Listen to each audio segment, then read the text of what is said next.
including by expressly providing that transportation of electors or supporters is lawful unless such transportation of electors or supporters is provided for the purpose of inducing persons to vote for a particular candidate and or a party when otherwise they would not vote for the candidate in question.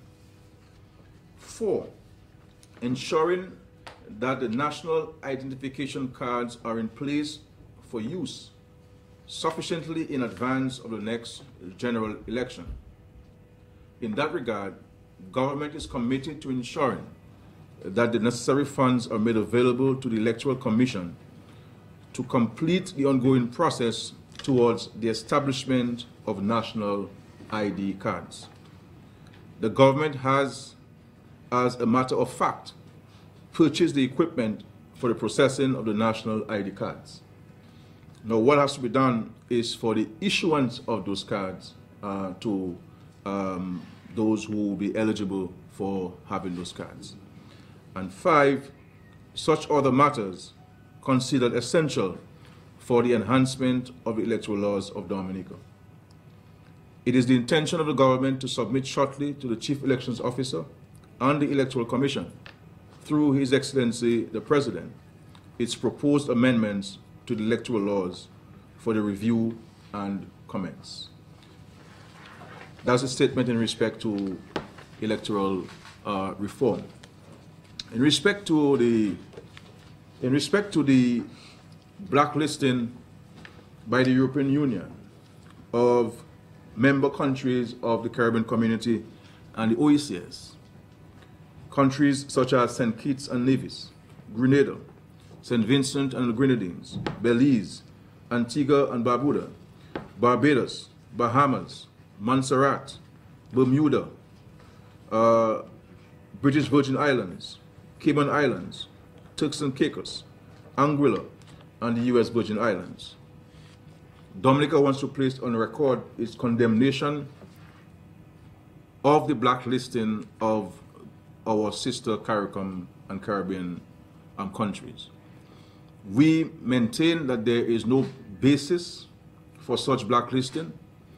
It was done without consultation. It was done without engaging of those countries to draw to those countries if there would have been any matter of concern to the European Union. And so while Dominica is not on the list, that for us is not the point. This is about a jurisdiction. This is about our Caribbean community.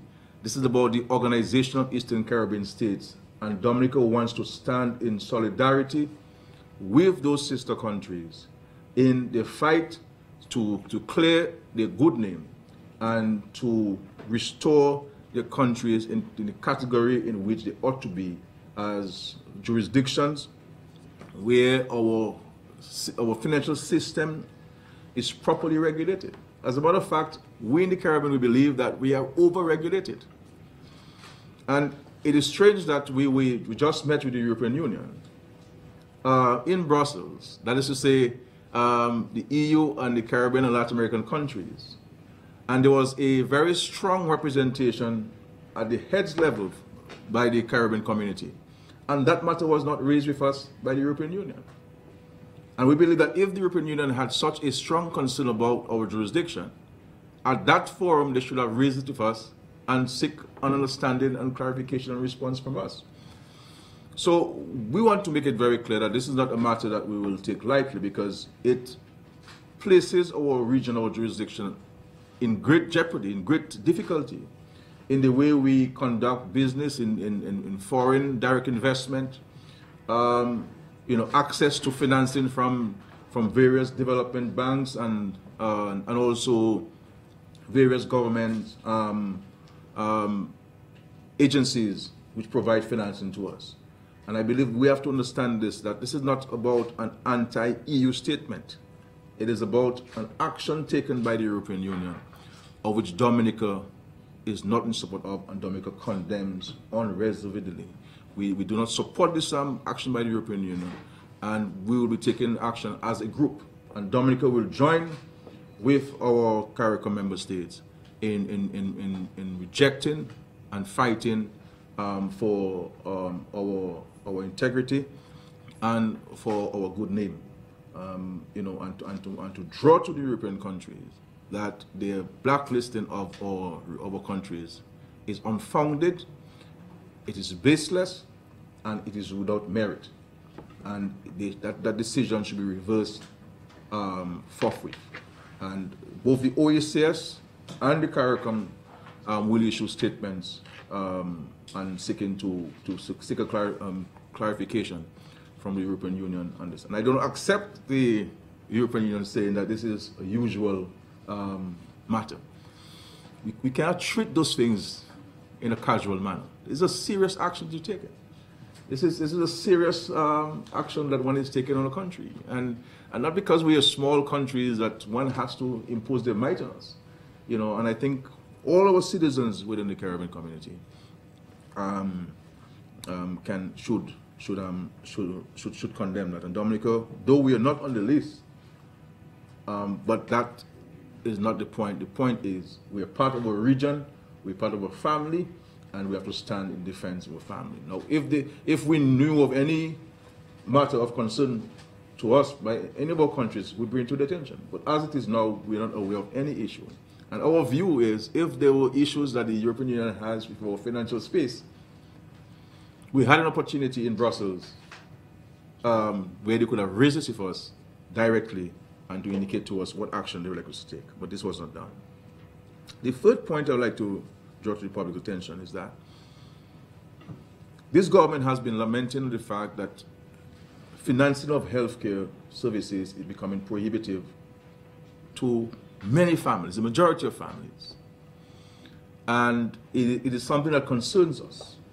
And we see the amount of money the Ministry of Health is spending on healthcare, pharmaceuticals. As a matter of fact, in this budget coming up, they're making a request for an additional amount to be included on top of what has been provided in the past. And the number of people who have to fetch medical care out of Dominica, the cost at it. And you know, doctors these days and hospitals these days, you have to pay them before the intervention is made. You know, before you do the surgery and after you pay. Now, if you do not have the money, you will not get the care that you need in many parts of this world, and the Caribbean and Dominica in some cases included. And I'm not talking about the hospital, but in the region and extra-regionally. And it's expensive. And this is why we have been saying that we need to look at some means of financing healthcare, especially for those of us who do not have the means of accessing or contracting medical insurance. So we have written to PAO, we have been in consultation with PAO over a period of time, and PAO has sent to us now a delegation of experts to speak to various stakeholders in the country, not only the Ministry of Health and the Ministry of Finance and so forth, but to speak to various stakeholders, to gather the information and to advise us on some options that we can consider with regards to a national health insurance scheme or the financing of healthcare services. So we welcome the effort and the assistance of PAHO. We thank them. PAHO has been for many years, many decades, a great partner in healthcare delivery in Dominica. So we want to thank them for this offer of assistance with those technical persons, experts who are here to examine this. This is a priority for the Minister for Health. This is a priority for the government because we see it every day, and it's something that we have to bring head on. Some years ago, I had suggested, you know, those of us who are working, should we not develop a trust where, you know, 0.5% or 1% of our salaries could go to the trust that could help improve the quality of equipment at the hospital, or in some cases where you need to go overseas, that trust could facilitate you and so forth. It's something that I had put in the public. It was no decision of the government, but it's something I placed, and something that I will be drawing to the experts' attention as to my own respectful view on how we can go about financing healthcare. But we have to help those were unable to finance it. And as I've said before, I believe I addressed this at the last press conference, because for me it is, I feel so passionate about it. You know, I am very, very concerned about it. Because of the number of people that I have seen, I have met, and who have come to us for assistance with the government system. So the government is committed to addressing this. And we hope, with the advice of the experts, we can find a solution to the challenge. But those of us who are working must be able to help those who are not. And it is something that we would like to support and understanding of the public. Because I have seen people who have money, so to speak, become broke because of their health situation. So yes, you may have money now, but tomorrow you may not have, and you may very well be a beneficiary of the National Health Insurance Scheme if we're able to, the help of God, to put it together. The fourth point in regards to the Dominican Republic and Haiti is a matter which CARICOM has taken very seriously. And it's a matter which we have engaged on with the Dominican Republic authorities as late as the meeting in Brussels. Was it last month? This month, right, Dr. Mark? This month, June, where we, with the EU present, the EU authorities present, we raised this with the Dominican Republic. Because what has happened is that you have people of Haitian descent who were born in the Dominican Republic, who by a decision of the Supreme Court denied them, stripped them of the right to citizenship in the Dominican Republic. We had gotten commitments from from the DR government that they had taken action to regularize those people. But the time frame which they gave and the onerous requests which they were making of the applicants made it virtually impossible for the vast majority of those citizens to apply for the citizenship. So the DR has taken a decision to deport tens of thousands of Dominican Republic citizens back into Haiti, with no address in Haiti, with no family links in Haiti, because some of them have been there for so many years. You saw on television the age of these people. The children who are out of university, out of school, because they are unable to attend school, they're not allowed to attend school. And what we've been saying at the CARICOM level, that this is not an immigration issue. This is not about somebody in your country who doesn't have papers and the person is not has not been regularized, he doesn't have a work permit, and therefore you deport him.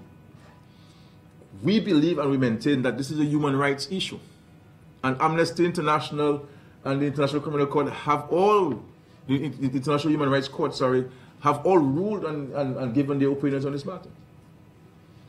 And I believe that we as citizens of the world must be cognizant of these issues and to raise our voice in condemnation. That it is unbecoming of any society to render these thousands of people stateless. I mean, what if the United States were to do the same thing, for example? And to say anybody from DR, let us strip you of your green card or your resident or your citizenship and send you back to the DR. Or what if it happened to Dominicans living anywhere in the world who were born in those countries? So we have to speak out on those issues. You see, and there's a saying that we can negotiate words, but we should never negotiate principles.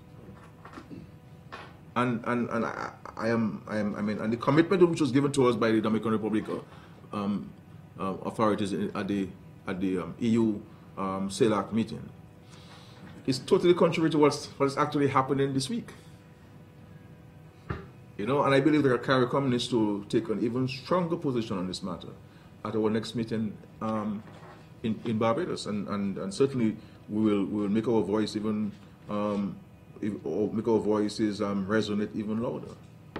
So I wanted to bring this attention to the Dominican citizenry, so that we appreciate this issue of how human beings are treated in the Dominican Republic. The other issue has to do with the budget. We are finalizing the numbers. I believe that in the cabinet today we should finalize all of the numbers with regards to the financial estimates for the 2015-2016 financial year. As I said last time, we're committed to continue a number of the programs that we have. We are committed to ensuring that resources for small business enterprise development continues to be on, with the completion of abattoir, hopefully in July, funds for to the agricultural investment unit to on lend to persons who would like to get into the livestock, into pork and poultry, that we have some financing to provide to the farmers to produce all the pork we need in the country and all the chicken we need in the country. Because while people sometimes criticize the government for the high import bill, at the end of the day, it is we, the consumers, who cause the bill to go up. So if we have the abattoir, which meets all international standards for phytosanitary conditions and so forth, and our people are able to produce, the question is, are we, the consumers, the Dominican citizenry, are we prepared to consume the locally produced chicken and chicken parts and pork? Are we going to still ask for the chicken which comes from elsewhere? Or are we going to demand from the supermarkets and from the restaurants that if you do not have local chicken, I will not come to buy chicken from you? So that when they hear that, they will stock up their freezers with local produce. The chicken coming from overseas might be a little bit more expensive, 25 cents a pound more, but these are jobs that we'll be creating in the country. So here it is, the government is laying the foundation for job creation. We are putting the investments in for job creation, because the abattoir is fully financed by the state, with support from the government of Venezuela. The government itself will be putting monies forward to lend to livestock farmers. But the government does not have within the government system, that is to say the hospital and the prisons and so forth, to consume all of the meat that we can produce. So it's left to us now, the 70,000 people and visitors, to consume what we grow and what we produce in Dominica. And by so doing, we would reduce on the foreign exchange outflow from our country. We would assist with more growth in our country. We would assist with more job creation in our country. And would also reduce on the food import bill of our country. You know, I see we buy potato chips from overseas. I mentioned the last time we buy 2 little cupcakes with a little lime flavor in it. It wouldn't even show you it's real lime. And we have some people making the best cakes in Dominica. But we go to the shops and we buy this stuff. Why should we be buying water, bottled water from any part of the world except Dominica? You see me, I only drink local water. You always see me in the public with my, and it's not only when I'm in public, at my home I only drink water that's produced here in Dominica. If we're boasting that we have the best water, the sweetest water in the world, the purest water in the world, and tests have shown that we have the best quality water, we're buying desalinated water in a bottle and we're drinking it. Reverse osmosis water we're drinking.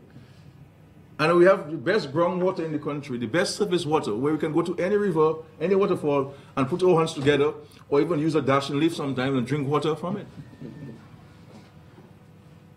So we have to examine ourselves as citizens and to see what actions are we taking that is creating the challenges that are confronting us, and whether we are negating our efforts towards achieving the development that all of us yearn for, all of us call for. So here it is, we're setting the platform for it. I mean, we have the best pepper sauce. You go all there and people talk about bello pepper sauce, and I'm saying to bello is a free ad for you there. But people boast of bello pepper sauce. Coffee, Cafe Dominique. People ask us to bring Cafe Dominique for them when we come in. You understand? And I understand there is a demonstration at the UN. I hope they have placards. Buy Dominica products. I hope they have Buy Dominica products. That's placard. Cafe Dominique, bello pepper sauce. The toilet paper, Emerald Isle. So let's understand that if we're to help manufacturers, if we're to help the farmers, the decision to so do is in our hands as citizens. The government is laying the platform. The government is investing heavily into this. But it's left to us. So we will see some monies in the budget for investment in actual farms. We'll be training some young people, where we'll be having them up at the Central Livestock Farm under the tutelage of Dr. Thomas, the chief vet, and also assigning them to actual livestock farms. So they will not only be in the classroom learning about it, but they'll be there on farms, seeing how it is done, getting the knowledge as to how to manage it, how to operate it, and to expand it. So you'll be seeing that in the budget and so forth. You will see funds continuing for the National Employment Program, because people say, come December 9th, it will end, all sorts of scaremongering and so forth. 6 months after December, it is still going, and there'll be monies placed in it to continue it. Obviously, we are reviewing it. I think the Minister for Employment is there, Honorable Douglas, who has done a fantastic job in advising us on a reviewed NEP. So, because what's up, for example, we have monies in the Ministry of Public Works for maintenance, brush cutting and so on. We spend a lot of money every year for this. But when you look at what the NEP people are doing in the Carrier Territory or in Bakers or elsewhere, where they're doing a fantastic job. And so the idea is we will keep these 371 or so who are on the community enhancement arm of the NEP, but that they will be paid under the funds provided to the Ministry of Public Works to do that particular task. So we're using creative ways of seeking to reduce the budget for the NEP, but not dropping the numbers in any dramatic or significant way, because we understand that it is important for all those who are engaged, and we've gotten great reports. So while the bigger projects are on stream, on the threshold of commencing, for the time being, we'll hold on to those numbers under the NEP. So that will also be featured in the budget and so forth. There's some specific requests from the Ministry of Tourism, from this Dominica Hotel and Tourism Association. That will be considered. I can't speak to it in detail now, subject to the approval of the cabinet, but we will see some movements in respect to some of the things that they've been asking for. But you're going to see a heavy focus on agriculture and a heavy focus on job creation, as indicated to us and so on. But keeping in place a number of the very important social interventions. The housing will be reflected again in the budget and so forth. Obviously, with a system, you have to keep reviewing it. You have to keep making changes to it, and to get it as close to perfection as possible. So you learn from the past years of implementing it and make changes. So while we continue with those programs, in the administration of those programs, there'll be some changes to it and so forth. Road enhancement, the Riverside Promenade, you will see those things implemented in the commencement in the 2015 financial year. A number of the major roads across the country, some kind of intervention will be given to them. Come out today, Mr. Any other thing? I think okay. So, but those things will be improved. Yeah, continues. Yeah. Now, with regards to feeder roads, as you know, The European Union under the Dominica Company measures will be financing the improvement to several feeder roads in the country. You know, this has been a long, drawn-out process. You know, I was just speaking to the Prime Minister of St. Lucia last week while he was here for the funeral, and he too lamented of his concern with regards to their own slow process in the implementation of the Dominica Company measures. It's a challenge. I mean, the European Union are great partners, but we always have to lament the slow pace. The procurement process is very protracted, very cumbersome.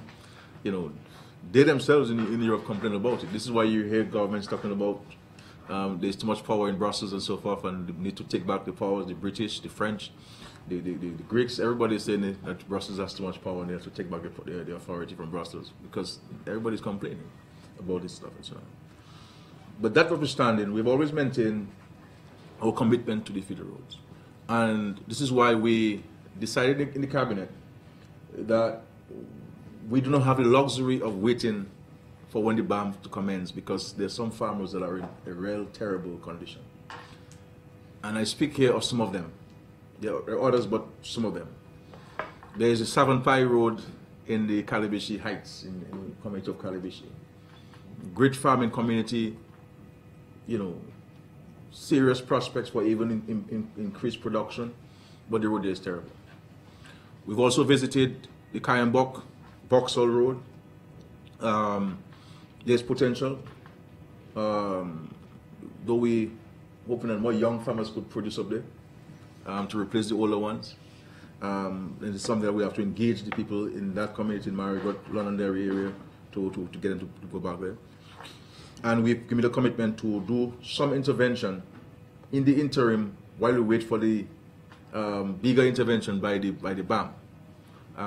So we are committed to doing that. So in respect to Savonpai and Calibishi, by the end of this week, God willing, we will transfer some funds to the village councils of those two communities so that we can empower them to assist us in having those interventions made on these two roads. So some limited funds based on estimates we received from the Ministry of Public Works, just to do some the really terrible sections that we will make some funds available to ameliorate the situation, to carry us through to when the BAM feeder road intervention would commence. In respect to Savonpai and Calibishi, and Salisbury Heights and Carhome feeder roads, we actually started works on those two sections. As you know, it is a continuous road. You can either enter through Cuba Road in Mero and get out in Salisbury, or you could pass through Salisbury and get out through Carhome Road. I have had the occasion to drive them on one occasion. So we started the intervention on both sections, on the Carhome section and the Salisbury section. And the first phase of that was to do the shoulder blading and the removal of the vegetation. And we always maintain that if farmers in federal, not only in those areas but throughout the country, recognize that these roads belong to them and not to the government, and that they should assist with vegetation management on the side of the road. Coconut branch falls, is blocking the drain. Remove it. Don't drive over it. Leaves fall, they block the drains, they block the culverts. A few of you get together. Use a shovel, use a cutlass. Some of you can use your cutlass to unblock it. Let's not watch the water washing away the road. And we're driving by every single day, because in most of the situations where the roads are bad, it is because in large measure of negligence on the part of the farmers. In large measure, it's because of negligence on the part of the farmers. I have seen farms where vegetation is covering the road, but the farmer's farm is clean like somebody's house.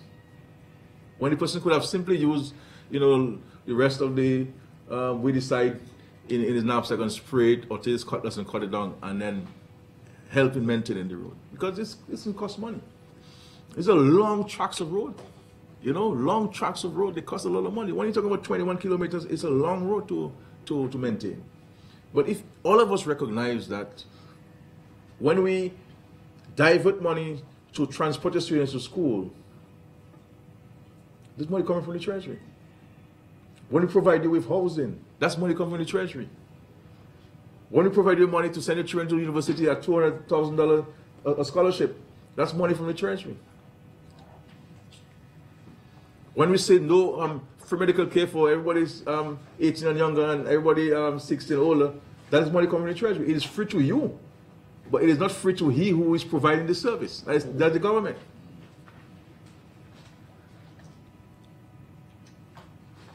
So we are benefiting from what the country is doing.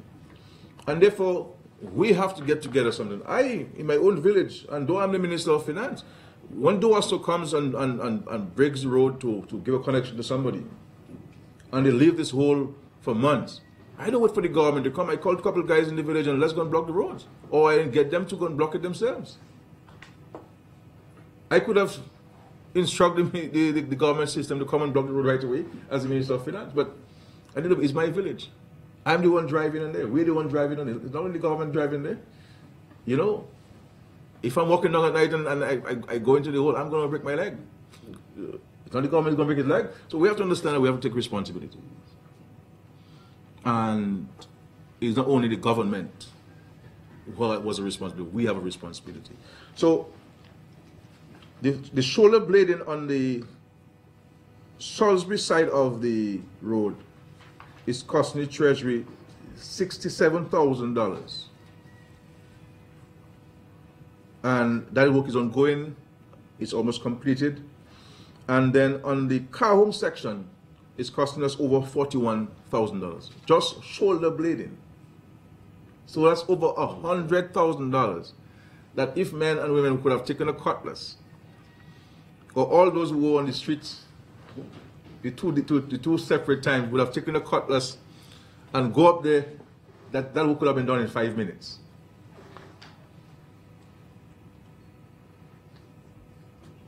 You understand?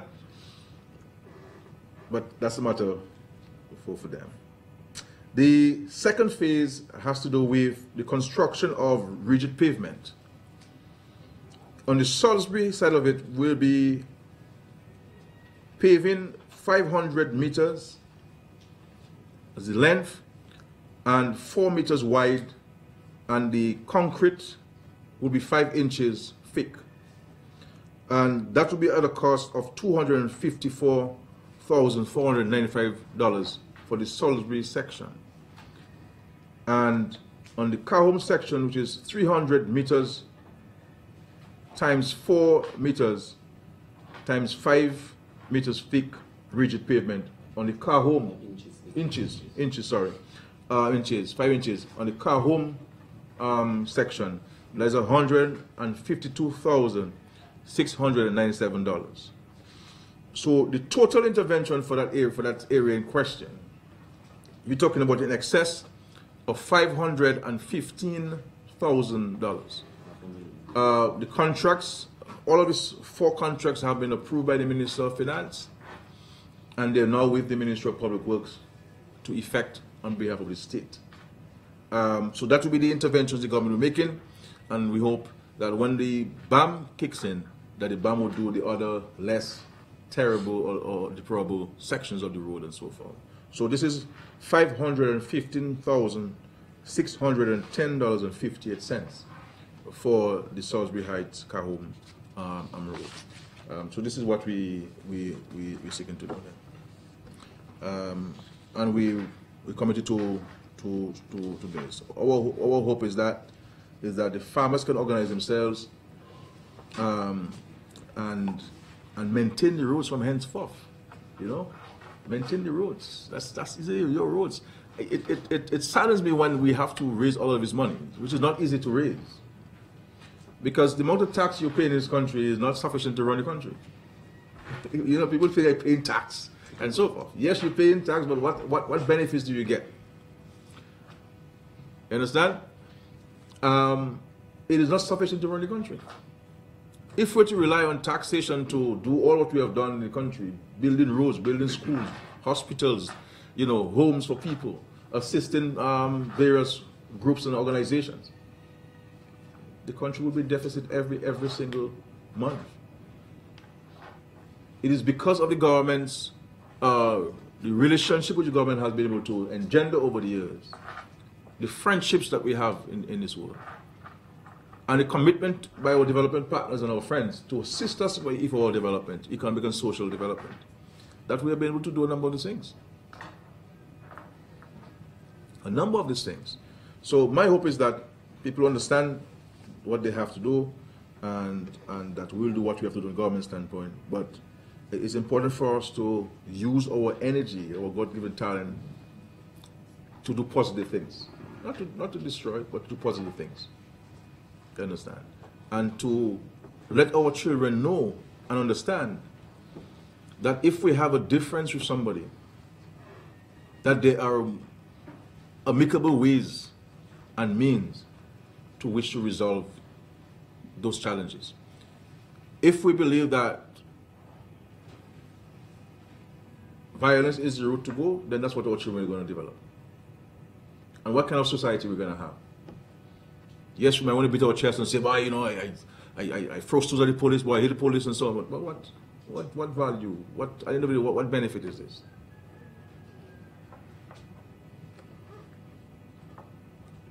You know? And I hear people say sometimes, oh, the government, because of this community, the government not doing this, and so this is not true at all.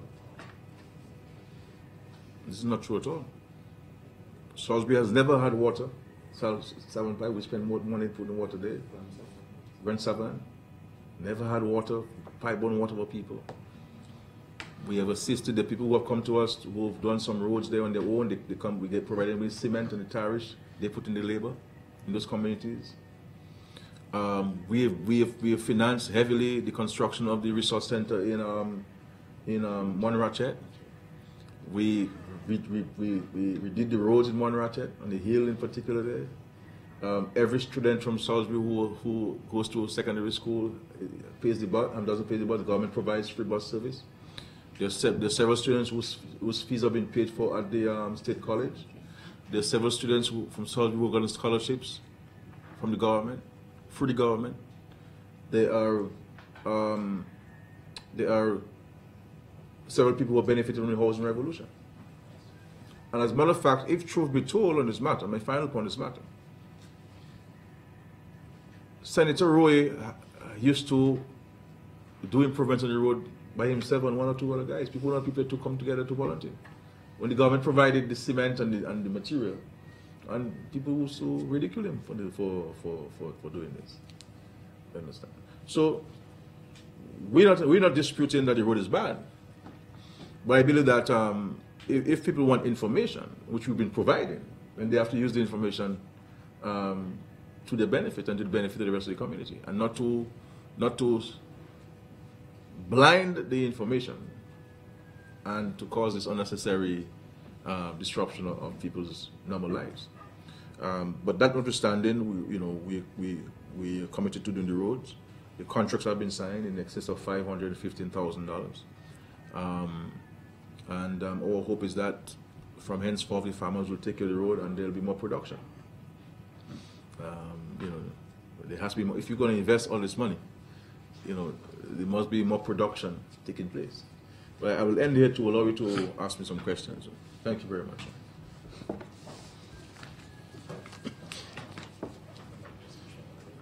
And also say finally, on the Lindo Park, the Ministry of Sports was mandated to have the matter resolved so that work could commence or recommence on the Lindo Park. The ministry wrote to the committee, the Lindo Park Improvement Committee, to a meeting, which I believe was attended by the minister herself and her officials. But only one person from the Lindo Park committee came to the meeting. That is Mr. Neems. Our viewers, look, let us put certain conditions, let us, so that we know, everybody knows what's happening there because it's a government property, so that we know what's happening, and so forth, make sure we get the plans, make sure we understand what's happening. These are basic things. But only Mr. Neems showed up at the meeting. And some of the basic information which the ministry asked for, that hasn't been forthcoming from the committee. So I just want you to make this available. I thought the product would have come. I thought the other members would have come to the meeting, but only Mr. Neems showed up at the meeting, and the secretary didn't show up, the members didn't show up, the treasurer didn't show up,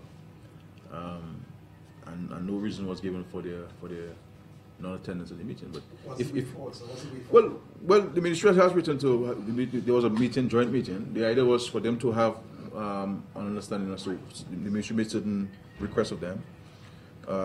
They wrote back asking for some information and so forth.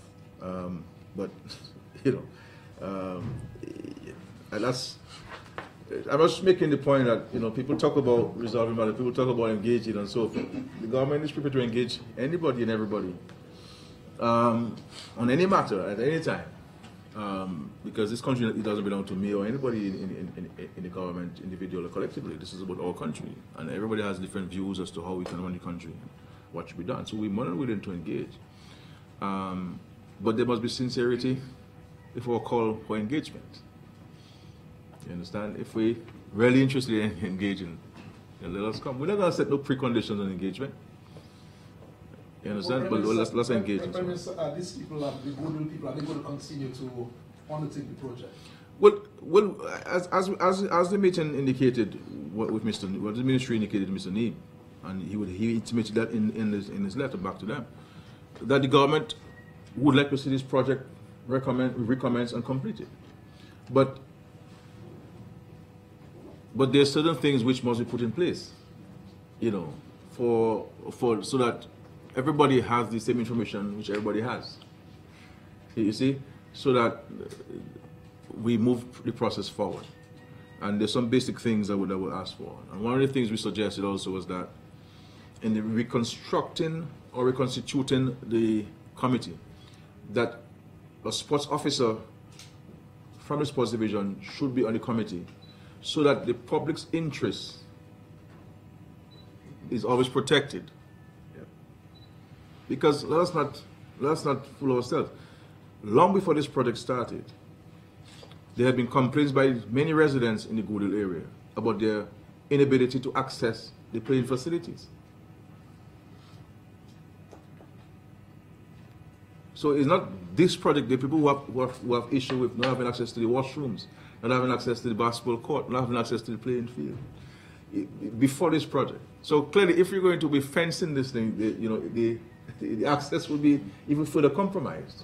You see what I'm saying? So therefore, to ensure that the public's interest is protected, that this is not a private enterprise, that the sports division should be on the committee, so that the sports division will know its own programming and the dates that we want to use the facility.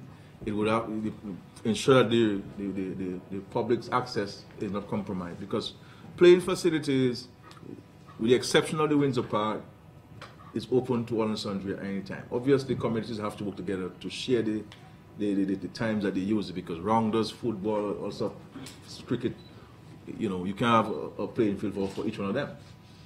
So there has to be an understanding among the community. So, and this is why we committed to the Sports Council, National Sports Council, and National Sports Policy, because we believe that all of those things could be addressed in the National Sports Policy and also by the National Sports Council, so that we do not prevent people's access to the playing facilities. But my understanding is that our view is this at the government is, if we can have those information, and we could start tomorrow morning. But the ministry wants to have the information so that both parties have the information. But the request that has been made is not onerous. These are information I believe that even before the project started, they would have had in their files. So it's just a matter of photocopying it, and we could do that in the Ministry of Sports for them. Yeah, but how does that interfere with the government's own plans for the facility? Because the government has already announced plans for the facility. Yeah, I mean, where we can join forces. I mean, if they have funds from the Australians, and there's an aspect of which the government had also identified funds otherwise, then we could have agreed, well, okay, the Australian funds would cover those areas, and the government's funds could address the other areas. So you may very well be able to achieve all that you had planned for the Lindo Park. But for us, critically, is that there must be sharing of information, and also we have to ensure that the public's access to the facility is protected because it belongs to the people of the Coastal area. Okay. Yeah. Any questions, please? Please, yes, please. I have 2 questions for you. Yeah, sure. CARICOM was recently criticized in the article for being, quote, unable to break the cycle of individualism and abandon pettiness that stifles regional integration, end quote. Because of the 3 candidates being put forward for the post in the Commonwealth Secretary General, is it too late to reach a consensus on that? And if Antigua and Trinidad and 2 others who also put forward their nominees were to agree on anyone other than Baroness Scotland, would you agree with that? Well, first of all, you asked me two separate questions.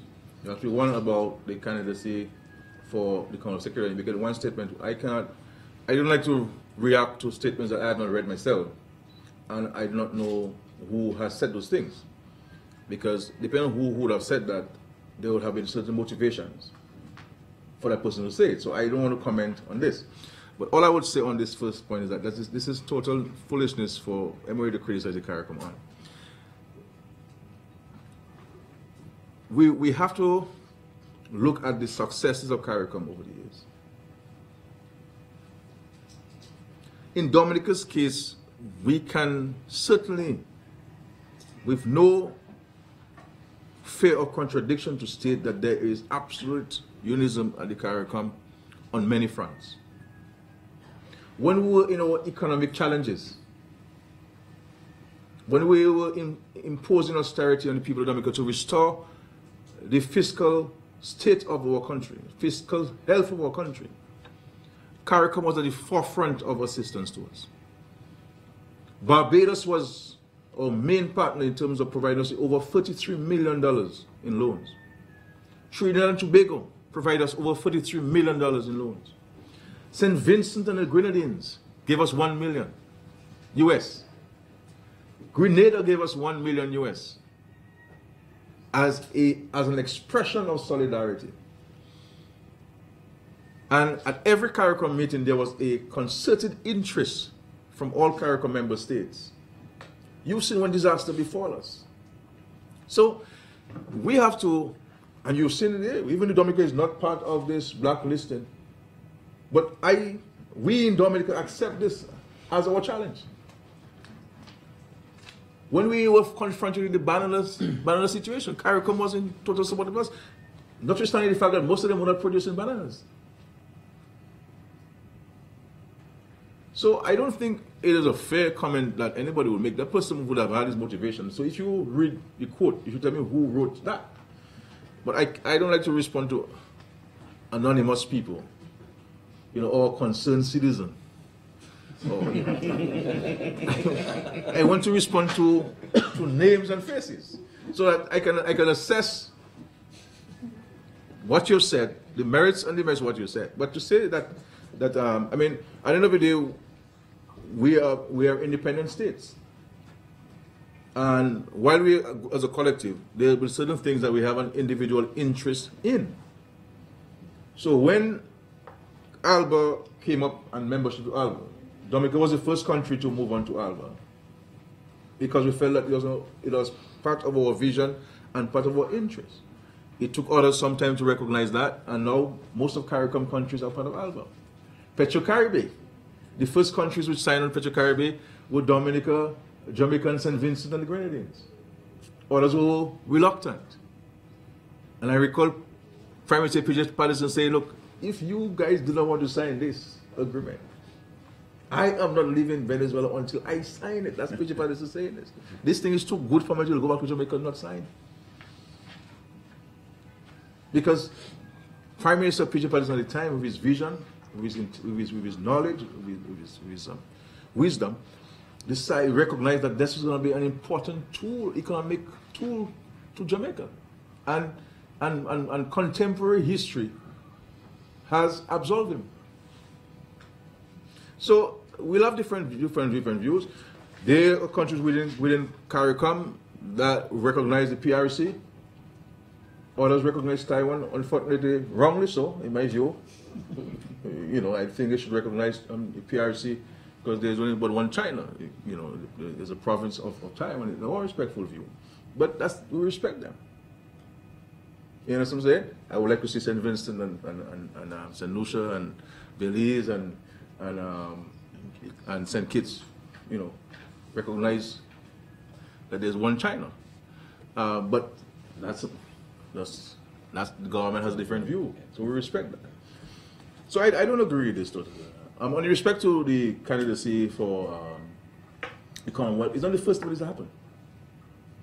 It's not the first time it happened. It happened recently with the Deputy Secretary General of the OAS, where you had a candidate from Belize and a candidate from Guyana. The candidate from Belize was victorious, and he will be sworn in very soon as the Deputy Secretary General of the OAS. In respect to the Secretary General position of Commonwealth, we were the first to nominate somebody, as is Dominica. It took several months after for the other countries to come in. We maintain that Dominica has the best candidate. We maintain that we have the most qualified candidate. And we maintain that we have the candidate, we believe, that can address the issues confronting the Commonwealth. Because of her vast knowledge, she having worked in government, you know, and so forth, internationally and so forth, understand what it takes to deal with the concerns addressing CARICOM. My hope is that reality will sink in and that there'll be one candidate, that is Baroness Scotland, to put forward, and we will not have three candidates as presently is this day. But at the end of the day, this is a democracy. It's a democracy, and nothing in law says, or the articles of the revised treaty of Shagaramas, which says that shouldn't be, you know. So this is where we are with regards to the free candidates, and we are getting very good, positive support from many countries on our candidates, and we hope that when the time comes that the majority of member states of the Commonwealth can in fact elect her. And this, for us, this is not about a Dominican. This is about looking, you know, objectively at the state of the Commonwealth and determine who is the better candidate for this post. So we did not only nominate her because she's a Dominican or because she's a woman. We did so because we recognize that based on her credentials, she is very qualified for that position. Thank you.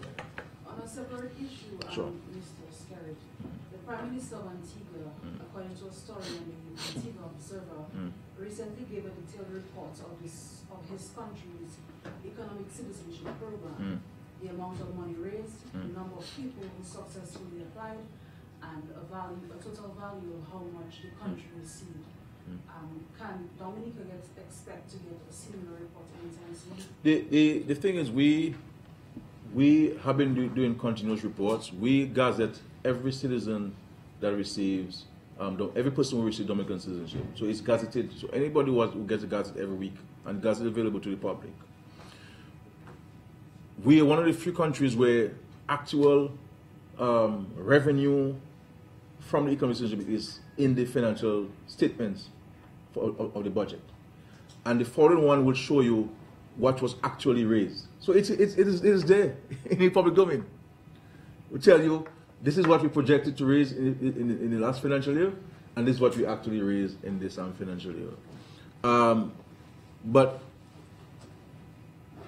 the update, I haven't heard the update from the Prime Minister and so on, but there's nothing different from what we've been doing in the country. As a matter of fact, we're the only country that gazettes who receive citizenship from us under the economic citizenship program. And how much money we make is within the Parliament domain. You know, so anybody could see how much money we projected, how much money we raised from it. Understand? But we always give updates on the economic citizenship program. So I find I speak about this thing a lot, about the economic citizenship program. And most times trying to address, you know, misinformation. you know, or misinformation, you know. But we continue to do that and so on. And the information is there every year in the estimates. As you speak of this economic citizenship program and the passport program, let me just first of all apologize for stepping in late. I didn't have a family matter to court. Prime Minister, can you clear the air on this issue of what really happened in Malaysia? That's number one. Number two, your critics have said, and are still saying, that you're not dealing with this issue, Reece Salisbury, in the right way. They've gone as far as saying, well, the government doesn't want to come down from their high horse and meet with the people and deal with this problem and bring peace. My other question is to the Health Minister and Environment Minister. We heard from Martinique last night that the health authorities, they're very concerned about the issue of pesticides and Roundup still being on the shelves. And this is creating health issues in that country. I wanted to know, Mr. Darrow, Dr. Darrow, what's your health ministry stand on that? So let's do the Prime Minister. Yeah. But you tell me what exactly happened. I mean, a number of things happened in Malaysia. I mean, I suspect you know, so I'm sure which of the things you want me to tell you that happened in Malaysia. I was paraded as bon temps in Malaysia. But, I mean, let's face it, Matt. I've heard the opposition talk about the type of car I was driven in while in Malaysia, the restaurants I went to eat. I mean, what makes the Prime Minister of the Commonwealth of Dominica less a Prime Minister than the Prime Minister of Great Britain? I mean, if we want to run a country of parochialism and peasantry, and we believe that when the Prime Minister travels, that he should be in a wrinkled suit, and that he should be on the bus stop hitching a ride to go to a meeting to meet the Prime Minister of another country, and that he should say to his host, do not bring me into that restaurant because it's a 4-star restaurant or 5-star restaurant, because Matt Peltier and others say in Dominica that I should not eat in that restaurant. I should want to eat a fried fish and some bakes. And some bakes. Then let the opposition bring that in Parliament as a motion. But I mean, really, I mean, if I travel to a country, you know, and the host makes a vehicle available, should I tell them, look, so that picture will get to Dominica and be criticized? So is there a cheaper car you have? Say you have a Fiat, or you know, a Lada or something. You have a Lada to give me. You know, I mean, nobody, gentlemen. I mean, let's be. What do I say? I don't tell the host, well, I want a particular car, and if you don't have that car, don't come and pick me up. I don't determine those things. I don't determine where the host puts me, at which hotel or residence. I don't determine those things. And we should be grateful and proud that there are countries that treat our Prime Minister, as small as the country is, with respect. When I travel as Prime Minister to China or many countries, they don't treat me less as a Prime Minister. I'm the head of a government or a country, of an independent sovereign state. We have an ambassador to the United Nations. We have signatories to the Vienna Convention. So I mean, it is. I mean, people ask you to respond to things, but should you really respond to those things? I mean, what should we say? That if a Prime Minister is coming there, I should not ensure that he has a vehicle that won't break down. When a Prime Minister is coming to Dominica, I take, as Prime Minister, a personal interest in the protocol which is extending, the courtesies extended to the Prime Minister, head of state. To ensure that he has a proper vehicle, that the vehicle is properly insured, he has good tires, he brakes are fine. You have to ensure those things. Because if you invite a head of state to a country and something happens to him, it is an international embarrassment to you, the country. But for people to say that if the Prime Minister travels to Malaysia or to China or to the United Kingdom or to Brussels or something, I should tell them, well, look, do not put me on the S5 and so on, get me the cheapest vehicle you have in the country. Or tell me where's the bus station and so forth. I go to the United Kingdom and so on, and I'm not a protocol person. People believe that I rather be away from the crowd and so on. I don't like cameras and so on. I take pictures and so on, but this crowd things are for me. When I go to the United Kingdom and so on, we have drivers at the mission who are assigned to me or things. I tell the people that, look, I'll catch a cab. I take a cab and I jump there, go to New York.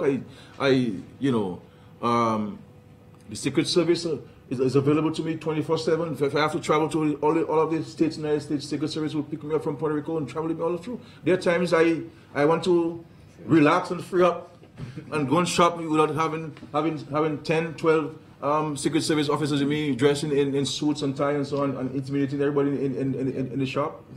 So I release myself of the security and I walk around Manhattan. I catch a cab. I go back to the hotel.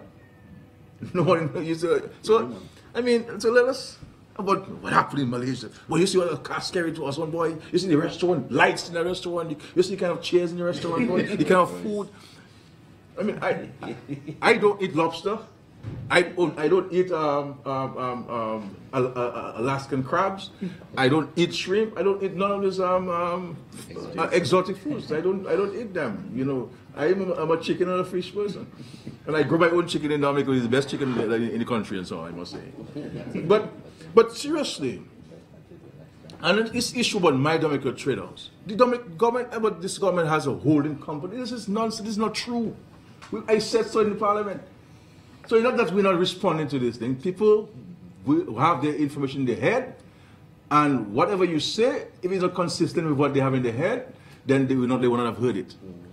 This thing, here's a gentleman who became a Dominican citizen, who apparently has resources and has contacts, and has a building and staff dedicated to see how he can assist Dominica voluntarily. He's not being paid to do so.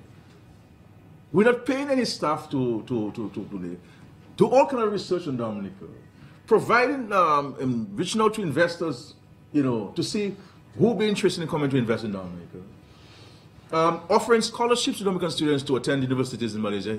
He would pay the airfare, he would provide the housing, he would provide the tuition for students to attend university. I mean, and to the point where he employed a Dominican to come to Malaysia to work for several months. That person just came back there to go back to work. I mean, and the hope is that to employ more people to go into these offices to work, to promote Dominica. If all of us are citizens of this country, who were born there, who benefited from Dominica's wealth,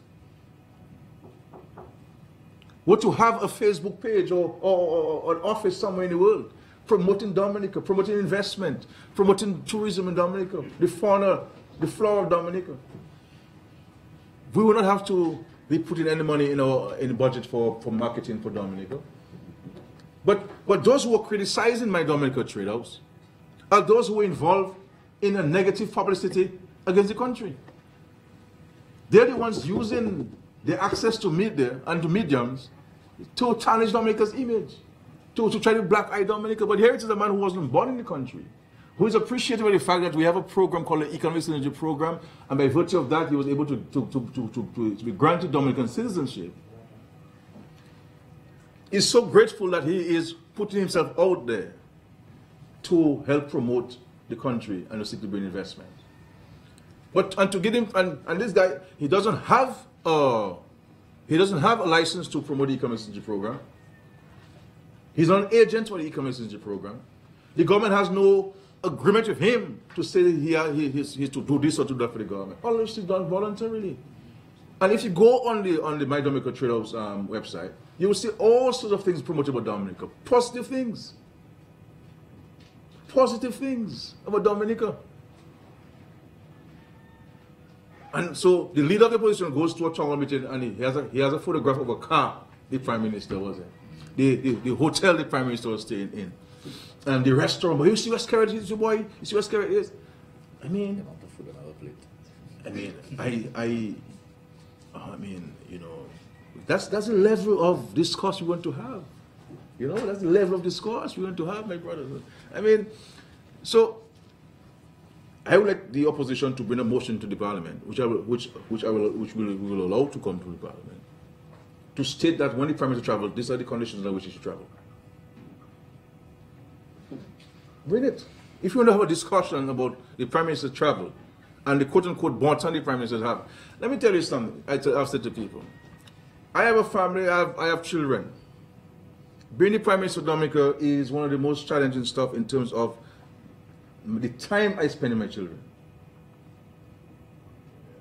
I don't have the privilege that all of you parents out there have, with having your children having access to you every single day and night. My children have to suffer because I am availing myself to this duty of being the chief servant of the country, to seek to bring development to all of us. When we bring development to this country, not only a few benefit, the whole country benefits. The whole country drives on the West Coast Road. The whole country will benefit from the hospital. The whole country will benefit from the scholarships that our students have received from countries. I mean, so when you really I love to be out there traveling and so forth, and I want to be. Boss, if I could stay in Vegas every single day and chill out, get up and go in my farm and come to work in the morning and go back to Vegas, that's what I would like to do. So if you come to Mount Bruce, and where the government puts me to sleep in Mount Bruce, I mean, the only thing is that Vegas is a little too far. And the only reason why I do not go to Vegas every day because I am more concerned about the police officers assigned to me, that they have to travel back and forth every day. Otherwise, I go to Vegas and stay. I get up in the morning, pick 2 jellies, make coconut, I plant myself, cherries, they blend them, make my juice, my passion fruit, and so forth. You know, so I mean, we are a serious civilized nation, and nobody's gonna take us seriously if there's a level of discourse we're gonna have about what car, where the Prime Minister sleep, and so forth. I mean, PM, quickly there. Yeah. The check assigned to Francis Barron. Can you tell us about that? we check. Disaster project 10,000. But that was the contribution that the gentleman made to Dominica. Oh no, we're just asking. That's the contribution the gentleman made to Dominica as a result of the disaster. A contribution he made to Dominica as a result of the disaster. Dr. Darrow went there to represent me. He led a delegation there to speak to a number of things. The gentleman is looking to see whether he'll be able to finance a couple of health centers in Dominica. Done the research. He's done extensive research on the health system in Dominica.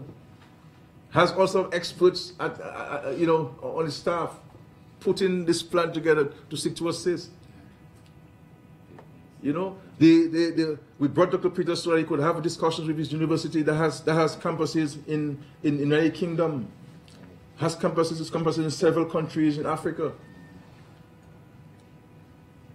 to establish a relationship between the state college and that university, to have articulation agreements. You know, I mean, these are the things. I mean, and we out there sullying the gentleman's name, making all sorts of injurious statements and comments about the gentleman, when all he has sought to do is to offer his resources, offer himself, offer his talents and his contacts to the benefit of the country. And then we reduce it by saying about a car and a bon temps. I mean, I don't drink. You know, I have seen. You know, I mean, I don't know if I don't need Prime Minister. So you know, I like to see the motion. I like to see. So next in the Parliament, tell the people who to bring a motion to Parliament to say under what condition the Prime Minister could travel. But nobody takes it seriously. I mean, guys talk about the clothes I wear. I don't get an allowance from the government for no clothing allowance.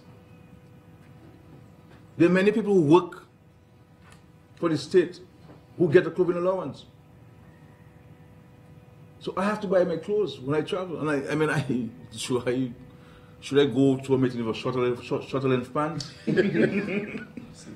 I mean, should I go with a flip flop? Should I go with a hole in front of my shoe? I mean, should I go with food on my tie dirty. You know, I mean, when you travel, my friend, but I don't know, but you travel, Rosie. I mean, you want to live there, Rosie? Yeah. So you saw how the Libyans extended the courtesy to Rosie Douglas. I mean, you should really tell this guy, well, what nonsense you talking about? I want to live there, Rosie. Rosie was welcome like a king. And I mean, Matt, come on, Matt. I mean, you went to Europe and so forth, all these places, you know. But seriously, I think all of this could be avoided. Just a note here. If, for example, this Malaysian issue only came up when it was brought up in the media, that's not true. That is not true. That is not true. I issued a press release issued from my office indicating the Prime Minister is traveling to Malaysia. Yeah. When was that issued, Dara? Before the end of the term. Okay, well, you don't tell me. We came But back let's. and mentioned the scholarships. Yeah, we came back with a scholarship. Dr. Dara mentioned it to the press. I mean, Matt, you know, I don't know, but anyway. But Let's do a Salisbury before we move. yeah, sorry. But what is the issue? My understanding in Salisbury as to why the riot took place. First of all, the protest and then the riot, it went into a riot and so forth. It's with regards to the farm roads. There is no dispute, as far as I'm concerned, between the government and the people of Salisbury in respect to the bad condition of the road. We accept that. So there's no dispute about that. We went there to investigate ourselves, the condition. I was there along with several ministers. And all of the government officials were present. We had planned to commence work in the month of May. Because the government was paying both back pay and salary in the month of May, we held it back, all projects, to ensure that there was no cash flow problem to pay for the salaries and the back pay at the same time, including a $250,000 project in my constituency. If you come there in a place called Gombe, you'll see I have a back piece of road there. We held it back. A contract was already signed for this project. So we put a hold on all government-funded projects and contracts to allow us to pay both the back pay of $13 million and plus the salary of $13 million in the month of May. The action was taken. We went there and we started the works. The works are ongoing. And we have just signed the contract for the actual pavement, rigid pavement. Because you have to do the shoulder blading to control the water, to clear the shrubs and so forth, before you do the concrete works. So now we have signed contracts totaling between Salisbury and Carver for $515,000. But, so this is where it is. It's not a situation where we were doing every farm road except this one. All of the farm roads were in the same situation with regards to the banana company measures that were delayed. Our hope was that would have started about a year and a half ago. That was substantially delayed by the European Union because the Ministry of Public Works engaged a consultant, Mr. Trotter, to do an assessment of the roads. Now, first of all, the Ministry of Agriculture identified the priority roads. There was an assessment done by the Ministry of Works on the cost. The EU did not accept that. We had to engage a local consultant, Mr. Trotter, to review all of the 14 roads again, to do new estimates. Mr. Trotter reviewed that, and the amount increased dramatically from what the Ministry of Works had identified. Okay? And you only have X amount of money to do a number of roads, and the amount of money you had and what Mr. Trotter indicated would have cost was far different. 4 million euros per project. And just 4 million euros. so there are 4 million euros for the farm roads. Dr. Mark is saying to me. Then Mr. Trotter, having done the roads, the EU asked the Ministry of Works, or indicated to the Ministry of Works, that they must validate that which Mr. Trotter had done. The validation was done. That validation report was sent to the European Union. As you know, all of these things have to go to Barbados, they have to go to Brussels, they have to go to the legal department, they have to go to accounts. Then a consultancy was issued. Went to tender. A consultancy was issued to a solution company. Now, all of these things I'm saying there, I have said these things a number of times in the public domain.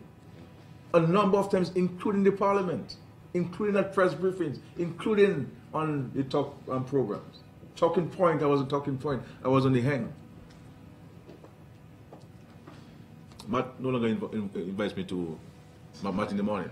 but so you have to give a contract to a consultant now to come back now and to do essentially what Mr. Trotter had done. And it is he, the consultant, in addition to what Mr. Trotter had done, he had to determine the priority roads. And it is that document which the EU will determine which roads they will do 1, 2, 3, 4, 5, 6, 7, 8 in that order. Not we want to determine the priority. It is the consultant. The consultant has presented his report. There are certain observations which the consultant made that we don't agree with, but we cannot change it. And the road in Salisbury was not identified by him in the top 5 or even the top 6 as a priority road to be done.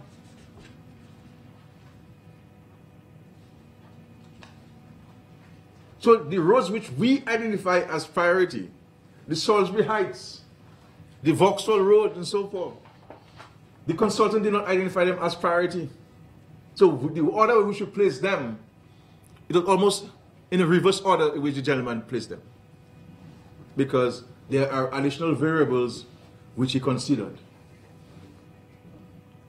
Topsoil erosion, the type of soil over there, the rock formation, the soil formation, the type of crops being grown over there. All sorts of additional variables. While we were looking at potential number of farmers, the type of crops, the gentleman consultancy looked at a number of variables, including soil erosion and general good governance practices insofar as agriculture is concerned. And we recognizing that the EU was taking too long to effect, and we recognizing that some of these roads are really bad. That's why we decided to identify some roads where we could do some interim interventions that could alleviate the plight of the farmers. I have said these things no less than 15 times in the public domain in the last year. So for people who say that they do not know, or the first time they're hearing that, or they never heard that before, is not fair to say. You see, it's not fair to say. We have been saying so. I've said, if you go to Parliament, we've said so a number of times in Parliament. A number of times we've said so. And I have said publicly that I am exasperated by the delay in which the EU projects generally take. EU projects generally take a long time. There are countries that have stopped accepting EU money because of that. The Bahamas, for example, has stopped accepting EU money because of all the demands, the processes involved. They stop. Sometimes they place conditions. You meet those conditions. When you get to Brussels, they shift the goalposts. They ask you for a new. They present you a new form. You have to go back to the whole process again. Designs must be done independently. Estimates must be done independently. Verification must be done independently. So there are a number of things that we have no control over in terms of the procurement process.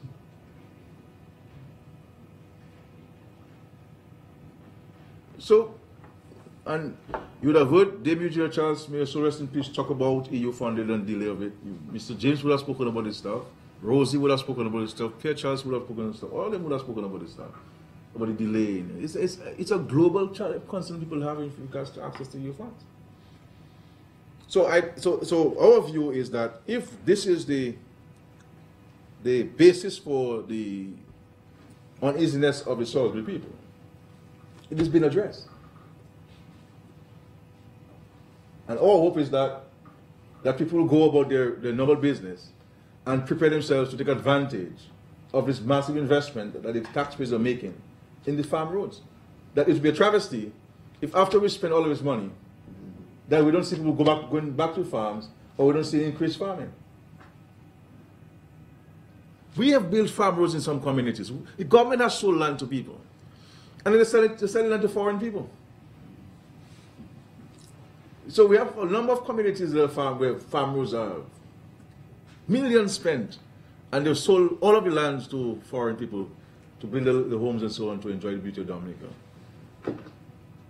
When it's originally supposed to be farm roads, farms supposed to be there, and some crops planted, we sell it to foreign people. And sometimes these people do not get it, they wait for the 10 years, because when the government tells us to, it puts a 10-year caveat on it. Some people just sit out and let the 10 years pass, and then they get a silver title. There's an understanding, the person get the money, the person has access to the land, and they wait. Or some people, they form companies, and they let Dominicans be shareholders so that it would negate the need to have to alien and own license, and voila, land sold. You don't need that, so it doesn't come to cabinet doesn't know, land is sold to foreign people. See, we have to take the level of discourse to a higher level in this country. And while government has responsibilities, unless we don't start talking about individual responsibility, we'll have a problem in the country and in the world. Too many people talk about government, but nobody's talking about my responsibility, our responsibility, the community's responsibility. You know, people blame us when children don't pass the exams. Who will provide you free books, free uniform, school transportation? It is your responsibility as a student and as a parent to ensure your child passes his exam, his studies. And I've said before, I mean, guys blame their girlfriends and their wives for the cooking lunch. We tell what's scared on TV. You know, whole day come and scared on TV, where food, you know? Anyway, okay. You know, it's good to laugh, you know, because otherwise, I mean, life is very short, you know. And I'm not gonna get high blood pressure for nothing or nobody. So you always have to have a little interjection of laughter and humor. Otherwise, you know, you dead today, tomorrow you're gone. And I don't want to die tomorrow. I want to live to 100 or 126 or something. You know, I want to beat my Bumbo's record. 128? The Prime Minister, just follow up on Matt's question. Go ahead, please. Yeah, no, just to follow up on Matt's question as to Salisbury Prime Minister. Are you part of any sort of group or team meeting to discuss the Salisbury impasse? Sure. There is a meeting scheduled for Friday at 10 o'clock at the Bishop's residence. We shall attend. Who are the people? The people who will be there, I believe, is the Lordship the Bishop, Dr. Josiah, who is the president of the Christian Council. I've been advised also that the president of the Evangelical Association will be present, and the leader of the opposition, and the member of Salisbury will be present, and myself and will be present also. And who was convened on this? I'm not really sure who convened it. I must go in. I have to ensure that the bishop is aware that the meeting is going to be held at his residence. So, I'll be there on Friday, you know. What Prime Minister would you expect to come out from this meeting? What are you expecting will come out from it? Truth. Honesty. Truth. That's what. Wednesday is truth and honesty, and then all will be well. And what is the way forward, Prime Minister? The way forward of the Salisbury? But what is the way forward of what matter? The Salisbury issue. What would you like to see come out from it? But the people's complaint, as I understand it, or what they wanted to say, was the road, the feeder roads. We accept the road is bad, so there's no dispute on that fact. They demand that the road be done, and done now immediately. The government has done the road, has started the road immediately. We started. We've already spent over $100,000 there. We just approved contracts for $500,000. So the fact that the issue of contention, in my view, is off the table now. You know, what is to be done? I mean, there were demonstrations in Benz, for example, answer me, for the water. We went there and we addressed the problem. There has not been any protest over the water again. The Calabishi road had some issues. Though the government felt that they should have set their priorities right at the time because we had given them money for some roads and they did some other roads with it. But that road was bad. We went and we did the road. There was no issue after that. You know, I have heard people talk about the Prime Minister should instruct the police to withdraw the charges that were imposed on individuals. My actions can only be determined. My own actions as a Prime Minister of the country are determined by the Constitution and the laws of the country. And I do not have authority in law to either instruct the police to charge somebody or to instruct the police to drop any charges. If a Prime Minister were to do that, in my respectful view, that would be dangerous. That would be dangerous. And I believe it should even warrant the resignation of the Prime Minister and the government. Because, you know, this is dangerous. To ask a Prime Minister, and for members of Parliament to ask a Prime Minister, or to tell the Prime Minister rather, to instruct the police to drop the charges. I mean, so what happened to all the people who've been charged for violation of the laws? You know, a sin is a sin. When you go to before the Lord, you're not going to tell the Lord, well, boy, a little curse word I give, what is that? You know, or a little pound of sugar is still, man. I mean, pardon me, you know, you can not allow me to come to heaven because of that. But look, me to kill somebody and so on. I mean, so we have to be very careful. You see, people believe that the Prime Minister has powers because he's the Prime Minister. The Prime Minister only has authority. My respectful view is that I believe Prime Ministers have too much power. I believe so. I believe in the process of constitutional reform, we have to look at this. The Prime Minister has too much authority. But I do not have that authority. And for somebody to even come to me, people have come to me, if I can speak to the police privately, quietly.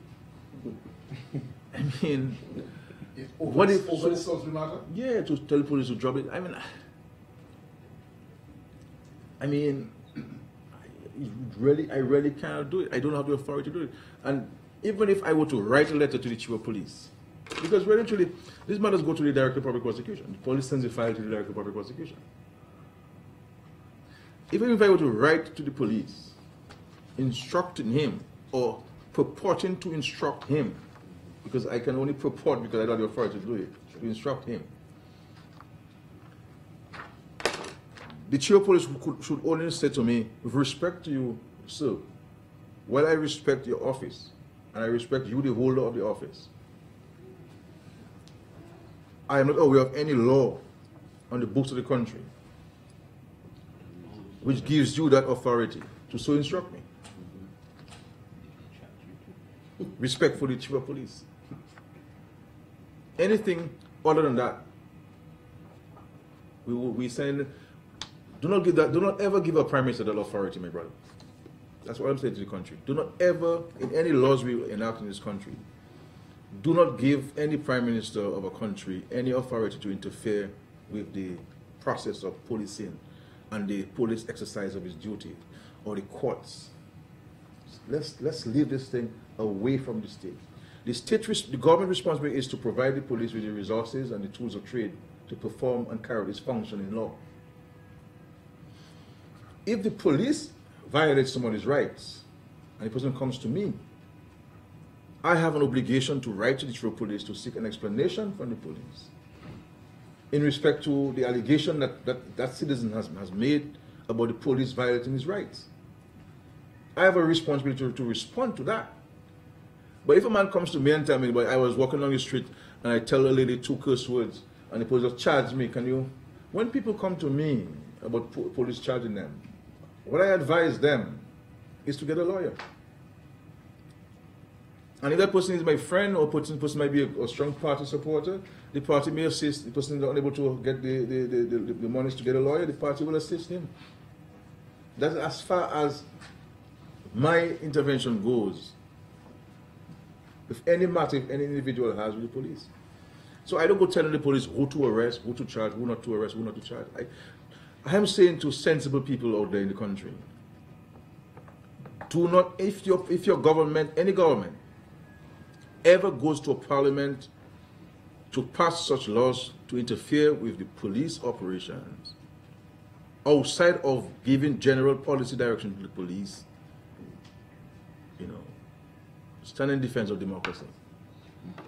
Let me ask and anybody who's advising the Prime Minister to get involved with that is not promoting a democratic principle. We are sending the country into a very dangerous place, and that place has no place in Dominica or the region. So my view, anybody who's challenging police, do not fight your case politically. Get a lawyer and let your lawyer deal with your matter for you. Understand? Get a lawyer, let the lawyer represent you.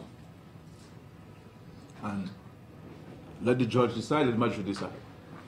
Because there were people, when Calabishi people protested, they were charged and arrested. People in the Canada territory did the same thing, they blocked the roads, they were charged and arrested. They were not, in Benz, there was the same thing. In Calabishi, they weren't arrested for throwing stones, they were arrested just for blocking the road. You see what I'm saying? They were arrested for mashing up a police vehicle. They were arrested simply for blocking the road, and they were charged. I did not intervene to say, well, drop the charges, because I had no authority to do that. I know so many people, I only saw their faces on the newspaper. So many people watch it. I know them. I know some of them. One guy in particular, I have sat and drank with him and, been to his home and so forth. But that's a matter for him and the police. But my final point on that, Curtis, Matthew, and the country, do not allow any Prime Minister government to interfere in those things. We must never politicize the operations of the police. Prime Minister, final question. You mentioned the blacklisting of these countries and CARICOM's position. Yeah, and CARICOM's position. Action CARICOM may take on that matter. What are some of the options you all have available? I mean, I don't support a tit for tat. I don't support this. I believe in engagement. I believe in dialogue. I believe in diplomacy to resolve issues. In my respectful view, I believe that the blacklisting of these countries, in large measure, is one of lack of information on the part of the EU countries. And I think the world, the entire population of the EU must know that that's an unjust action on the part of the governments. We're not going to engage the EU in a war. We're not, this is about family having a dispute. So it's not a personal attack on the European Union. I want to make it very clear. This is an attack on a condemnation of the action of the authorities in Europe, which we believe is based on ignorance on their part. And so we'll be moving things diplomatically, which is the route we have to take, we should take, and which is a route that the government of Dominica would support.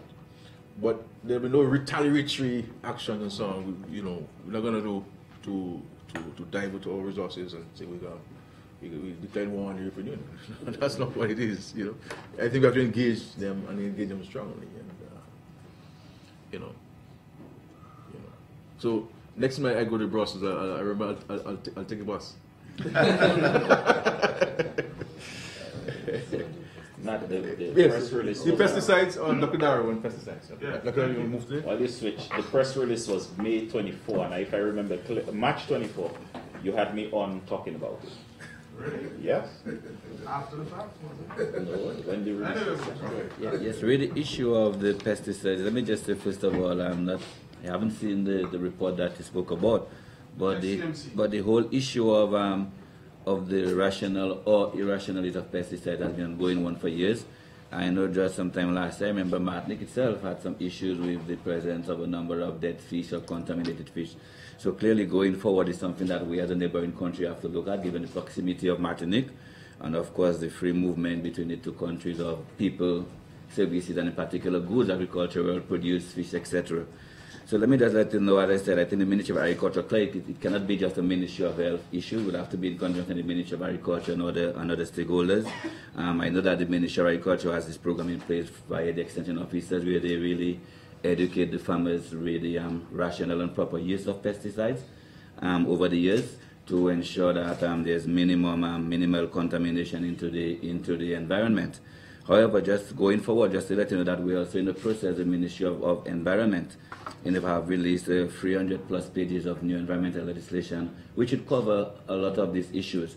Because over the years, what we've noticed is that some of these environmental legislation is scattered throughout a lot of other government agencies, and as to who jurisdiction it is, that wasn't clear. It has been with the Ministry of Legal Affairs for some time now. Clearly, it's a comprehensive piece of legislation to be taken to Cabinet and, of course, to Parliament to cover a lot of these ongoing issues as it pertains to protection of the environment. Thank you. Yes, and the PM, as you were saying, that also that we've done quite a bit, okay, but the whole issue of the roundabout stuff has to be looked at. A survey has to be done as to really how much it is being used, because I know it is being really, the farmers have been over the years have been told, to try to best, these are cutlass and these others, but if it reaches a point that I said, clearly, we look at what happened in Martinique and learn from it and see how, at what, clearly the officials had information that warranted the banning of it if what he said is true. So we'll look at what happened in Martinique and of course, yes. As it relates to the Zika virus, can you tell me what have we done and what we intend to do to prevent it? Well, yes, there's nothing new really as it pertains to Zika virus. Over the years, the government of Dominica, the Ministry of Health, has had to deal with a number of outbreaks as it pertains to the chikungunya, dengue in some cases. So all systems really are in place as it pertains to our port of entry, surveillance system, all of these. So all of these basically are ongoing procedures that really the Zika virus. So nothing really new. It's not like a new.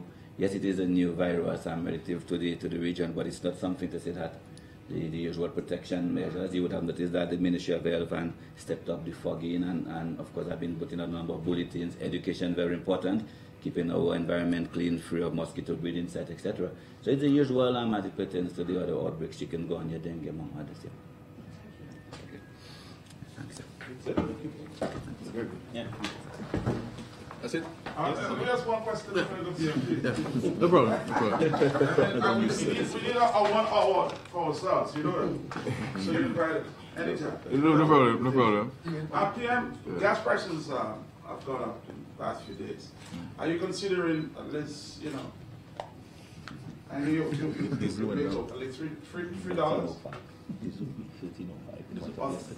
It's $13.05 now. Go ahead. Yeah, $13.05, Mr. PM. Can you observe a little more of your profits and pass it on to the consumers, or if you will? The truth be told, Yes. the lower the gas is, the price, the better for the government. Because the government has a fixed application of tax to the gallon. So it doesn't, the government tax doesn't increase if the price increases. It is a fixed rate of $3 a gallon of gas and $2.40 a gallon of diesel. And there's no excise tax on cooking gas. That was removed several years ago. Because the lower it is, the more people would consume, and therefore the more revenue the government will make.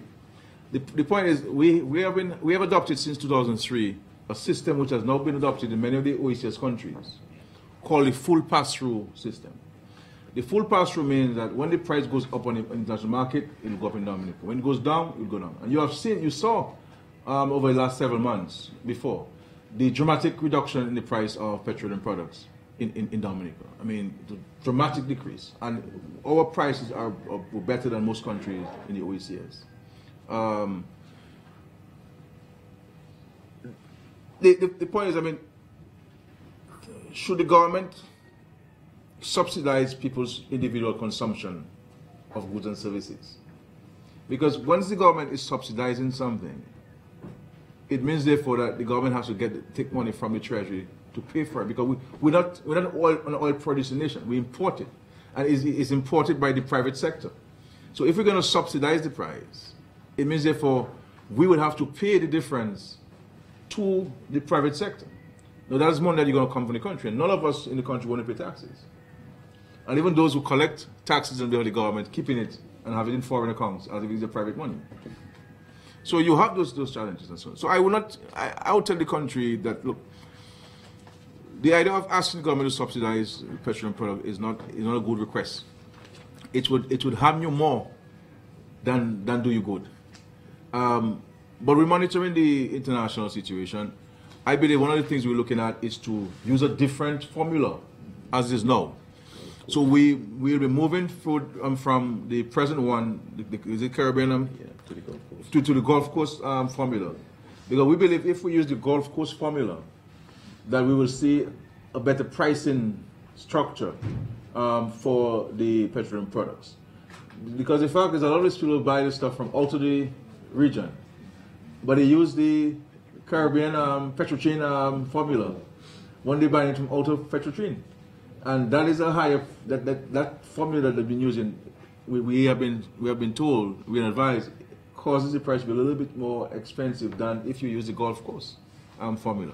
So we're discussing with the Ministry of Trade, discussing with the suppliers, and I believe there's some work already done by the Ministry of Trade. There's a draft document that they've done, but they need to fine tune it. Once they fine tune it, then we'll present it to the public to look at it and so forth. But once we see that there's a consistent reflection of a better price using the Gulf Coast formula, then the government will move towards the Gulf Coast formula and away from the Petrotrain formula that is presently being used.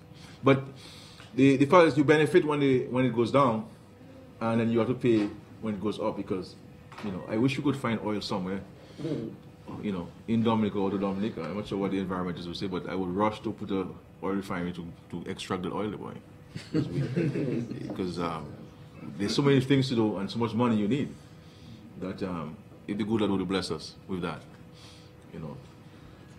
Yeah, the final question for the day. Final question. A lot of talk recently about a senior public officer and the FIU, $1.5 million, and there have been calls for the Prime Minister to speak to this directly. Are you aware of this, sir? Well, is that what the case is? Well, I do not know where people would have gotten that information from. First of all, I mean, I've been Prime Minister for 11 or so years, and I have never asked the FIU for information on anybody that they're investigating.